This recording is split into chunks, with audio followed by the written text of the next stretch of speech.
thing, and I promise I'm done. So I decided to take some time to actually deeply read through Justin Baldoni's lawsuit against Blake Lively and Ryan Reynolds. And it just further cemented everything that I had found out, and realizing that everything we're reading, it's not a lawsuit. I want you guys to know that we are not observing publicly back and forth a lawsuit. What we are observing is essentially a ticking time bomb, a timer on Ryan Reynolds' ego. This is the entire thing is being driven by Ryan Reynolds. This is not even, before I was like, this is like Blake Lively trying to Me Too. My viewpoint is Blake Lively has nothing to do with what is happening. Her husband has come undone. And there's so much that I want to say here because I'm very disturbed by it. Like, first and foremost, what's now becoming very clear to me is that Blake Lively developed some feelings for Justin Baldoni on set. Has happened to her. She has, been in love with Penn Badgley from, Gossip Girl. Then she got with Ryan Reynolds. All these people, they're on set, and their job is to sell that they're falling in love. And a lot of times, as we see with actors and actresses, it actually happens. And there's no question in my mind that Blake Lively caught real feelings for Justin Baldoni. That comes across when you read his filings and you see how easily he disputes all of her narratives. And the thing is why I say this is not a real lawsuit, and Ryan Reynolds knows this, is because he's got everything on camera, okay? There's even one part of the lawsuit where he says, this whole idea is like a sexual harassment.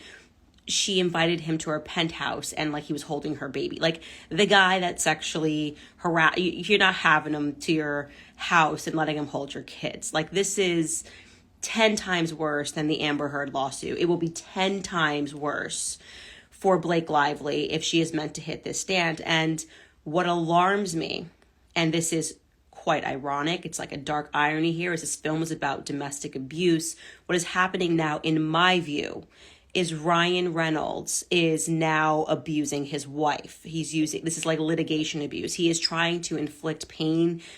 Again, this is my perspective, pain and punishment, because he has come undone, realizing that she had some sort of an emotional affair with Justin Baldoni. I mean, the way this lawsuit describes is they were writing into the night together. She was laughing until she was crying. And again, he's got this on camera, the way that he just dropped that scene on camera. So Ryan knows that there is videographic evidence, that there's photographic evidence, that basically everything that's being claimed here is easily disputed. I haven't read such an open and shut lawsuit since I read and reviewed on my show before it was popular, and I was like, Diddy's going to get arrested, because this person is not just filing a meaningless lawsuit, he's got photographic and video evidence. And like I said, I sensed it in Brian Friedman's language. And the fact that Ryan is now trying to get a gag order as opposed to ending the lawsuit means that he has not yet come to terms with his ego. That's scary. That's narcissism, right? That is not a relationship you want to be in, because he's basically saying, I will burn down my entire house. I will burn down your career, and I will burn down my career. And I will also inflict pain upon our children who are going to, this is public, right? All for the sake of what? He can't win it. This is an unwinnable lawsuit. The biggest loser in all this, by the way, is the New York Times. How stupid. I mean, it must have been a phone call they have to settle this. There's no way that he lost things. Justin Baldoni has real damages. They avoided every fact. That means they gave Justin Baldoni hours to respond, and yet he had film that could have disputed, and they didn't give him the time to produce that. They hit send on it because they were doing someone a favor, okay? And my instinct there is I've heard Taylor Swift's person behind the scenes is a woman named Tree, and she can make anything happen. And so the purpose of that New York Times piece was to inflict real pain and humiliation on Justin Baldoni. It was not to get to the truth. It was not to tell a story. It wasn't to break any news. This was doing someone a solid behind the scenes to make sure that Justin Baldoni could never work in Hollywood again. That person was Ryan Reynolds, okay?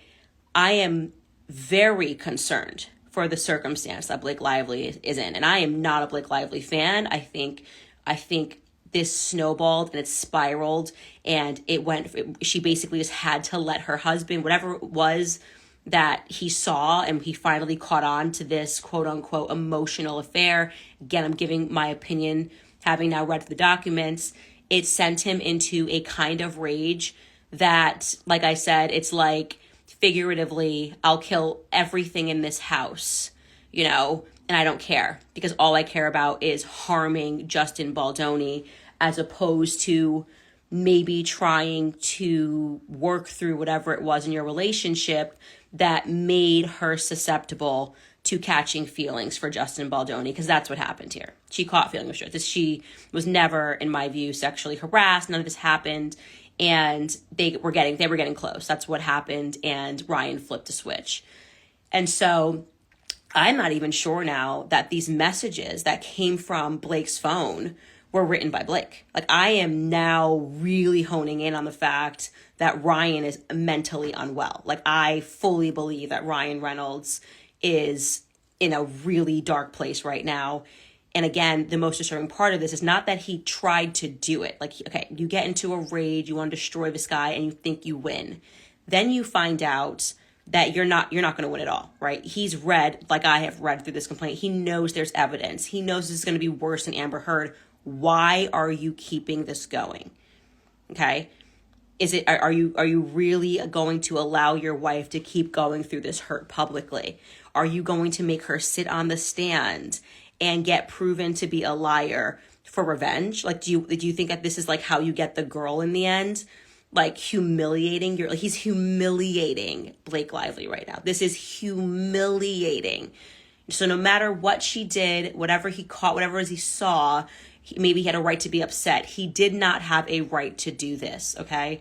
What we thought was a case of like #MeToo, a woman making up allegations, is actually looking like a case of a man making up allegations because he's plainly insecure and he is angry in a way that I couldn't be in that relationship. And I'm not wishing divorce on them. I'm saying that, like, if a divorce happens with them, I would not be shocked because, like I said, the fact that he's keeping this going is, this is not a man who loves you. Like, this is not a man who loves you. You work through this stuff privately. You don't do this. He's on a war path against Justin Baldoni, and he can't win it. He cannot win this, okay? Because the only way he could win this is if he just had more money and could drag this out, and but no, he doesn't, okay? Sarowitz has more money. Sarowitz is the guy who owns half of Wayfair, or owns Wayfair Studios, whatever it is, with Justin Baldoni, and now he's got an itch, and he's just like, he has righteous indignation and the money to see it through. So, I think the reason he filed for the gag order, which has been, it's been publicized that Ryan was a motivating thing, is because the next step, as Brian Friedman illustrated, was that they were going to put together a website with all of the messages between Blake Lively and Justin Baldoni.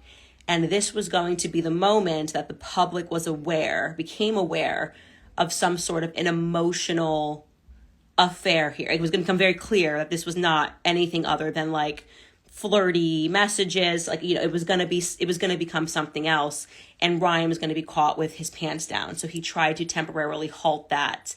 But this has gone on long enough. Like, this is like, I don't know how a man can do this to his wife. Like I said, this is not love. This is not a relationship that you want to be in.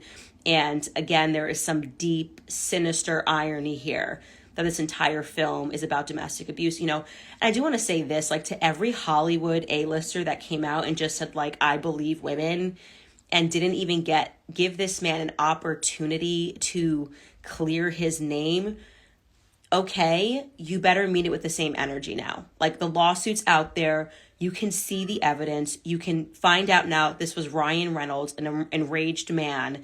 And if you truly believe in defending women, then you should take the opportunity to do that right now and speak out against what Ryan Reynolds is doing, because it ain't Justin Baldoni that she's afraid of, in my view. Okay, she's letting her husband do this.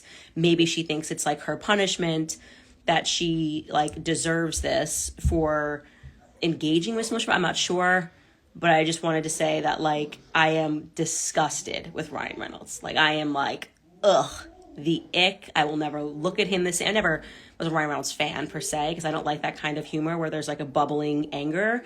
But this, like, to do this to your wife, it's crazy. You guys should read the full thing. Like, it's, I mean, the lies, the amount of lies that he has it on film. It was like, it's no, like, the portion where, like, it's like, he says she looked hot when she was in a onesie.